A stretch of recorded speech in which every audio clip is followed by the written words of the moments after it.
हाँ, Amo Neelkanth park 1, Neelkanth park 2 અને Gayatri housing સોસાયટીના રહીશો વરસાદી પાણીના નિકાલ માટેની વારંવાર રજૂઆત કરવા છતાં નગરપાલિકા તરફથી કોઈ એક્શન ન લેવાતા આજે ભેગા થઈને નગરપાલિકાને સત્વરે વિનંતી કરીએ છીએ કે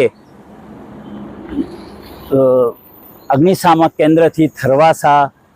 અથવા તો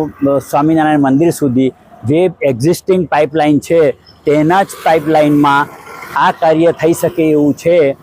પરંતુ વચ્ચે જીબીનો અંડરગ્રાઉન્ડ કેબલ વાયર છે તેને સત્વરે ખસાડવામાં આવે તો આ કામ જલ્દી થઈ શકે એવું છે, એવું નગરપાલિકાના સભ્યો દ્વારા સૂચિત કરવામાં આવેલ છે। અમે માત્ર એટલી વિનંતી કરીએ છીએ કે આ કામ બને એટલું જલ્દીથી ચોમાસું આવે તેના પહેલાં લોકોના ઘરોમાં પાણી ના ભરાય એ પહેલાં કરો, નહીં તો અમારે સત્યાગ્રહ કરવાની જરૂર પડશે।